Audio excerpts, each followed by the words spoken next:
Every January, the prophets come out, the astrologers, the numerologists, the readers of tea leaves and monkey bones, all telling you what your year will look like. And every January you listen, because you want someone, anyone, to tell you what is coming. You want permission to hope or a reason to brace yourself. You want a voice from outside to say, "This is your future." I am going to tell you something tonight that will make all of those voices unnecessary. Your future is not in the stars. It is not in the cards. It was never anywhere outside of you, and it never will be. You are the operant power, and until you understand what that means, nothing in your life will change. Let me show you what I mean, because I would rather show you a woman who proved it than explain it to you in the abstract.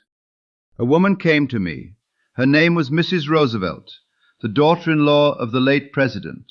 She was a pillar of the Episcopal Church in New York City, a woman of social and political standing, but not a woman of means.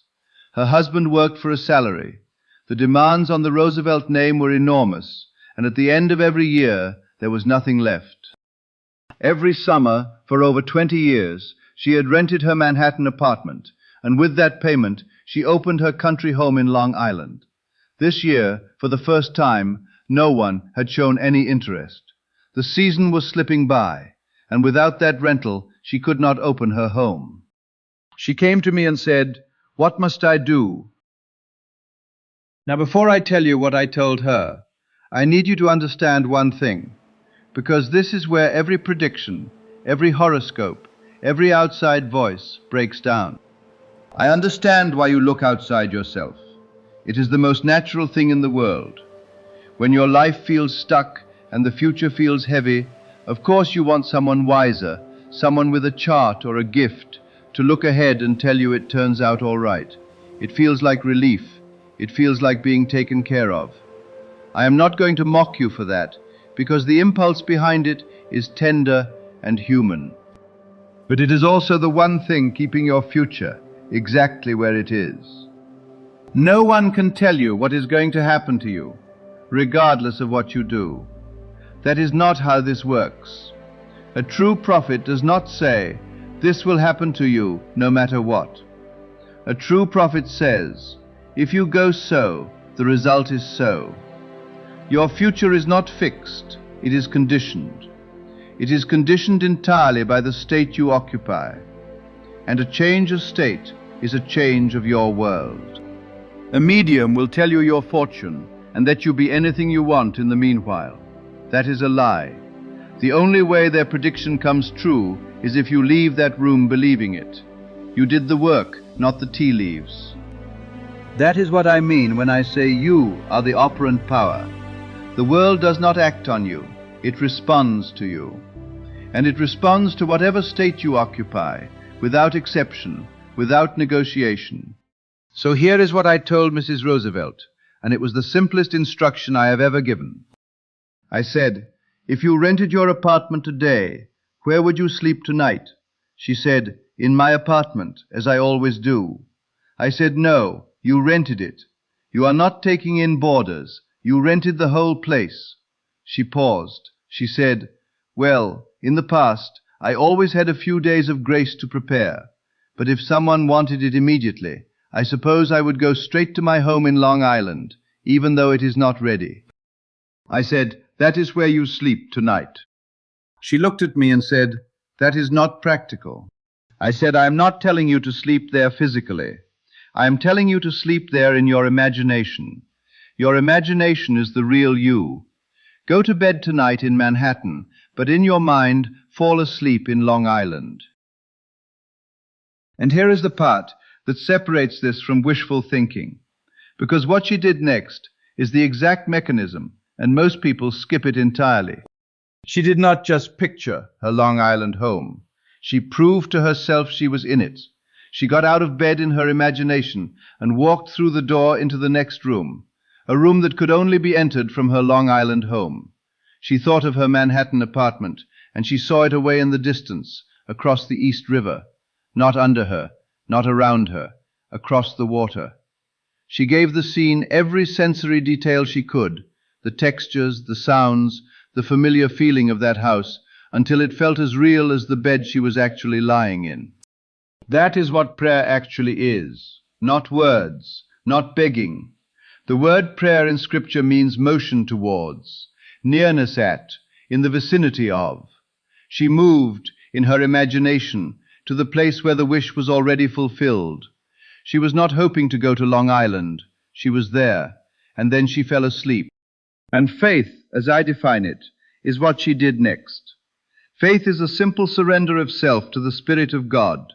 She occupied the state, and she let go. She did not stay up all night gripping it. She assumed it, and she slept. This was Thursday night. On Friday, around noon, the phone rang. Her agent had someone interested. A man came up that afternoon, inspected the apartment, offered her a check for the entire summer in advance, and imposed one condition. He wanted immediate occupancy, that day. She had never been asked to leave the same day in over 20 years, but she agreed. She called her husband. He came home. They packed. They drove to Long Island. On Saturday morning at 9 o'clock, Mrs. Roosevelt called me. She said, "Neville, I slept in my home in Long Island last night." She expected me to be thrilled. I said, "I am not surprised. If you did what I told you to do, you had to sleep there last night."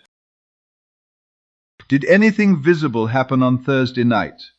If you had walked into a room in Manhattan, you would have seen a woman asleep, nothing more. No spell, no ceremony, no tea leaves, no chart, no prayer on her knees. She closed her eyes, she occupied a state, and the world rearranged itself around her assumption in less than 24 hours. That is what I mean when I say you are the operant power. She did not wait for the stars to align. She did not ask permission from a horoscope. She assumed a state, and the world responded. It has to. It always does. And in case you still believe the power is somewhere outside of you, let me tell you one more story that should put that to rest for good. I knew a woman named Norma. She was a teacher, a widow, and she believed deeply in astrology. I taught her how to read charts, but I told her, the power is not in the chart, it is in you. She could not quite hear that. One day a successful businessman came to her.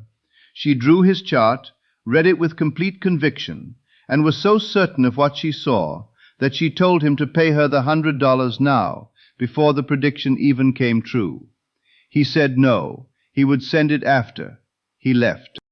Then Norma discovered something that made her weep. The window had been open. The wind had blown the pages of her reference book. She had drawn the chart, not from his birth date, but from a date 10 years in the future. She had read the stars of a person who had not yet been born.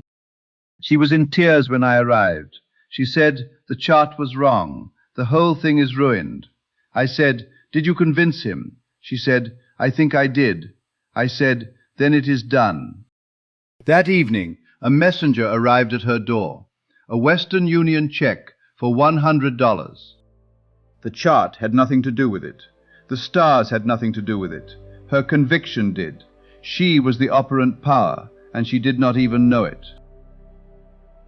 So here is where I leave you tonight, and it is simpler than you expect. Your future is not written in the stars.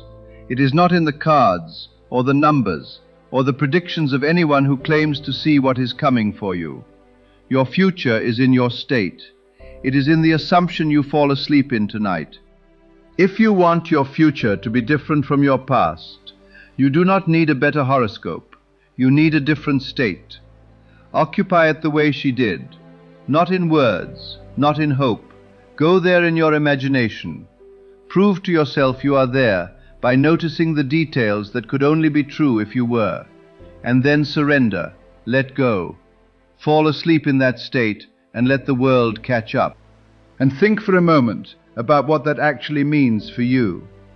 It means you have never once been trapped by your circumstances, only by the state you kept returning to. It means the year ahead is not something being done to you. It is something waiting on you to decide.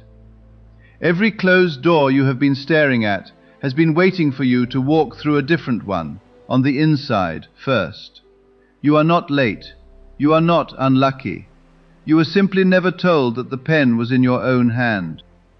It is in your hand tonight. Because you are the operant power. You always were. And the stars were only ever reflecting what you had already decided.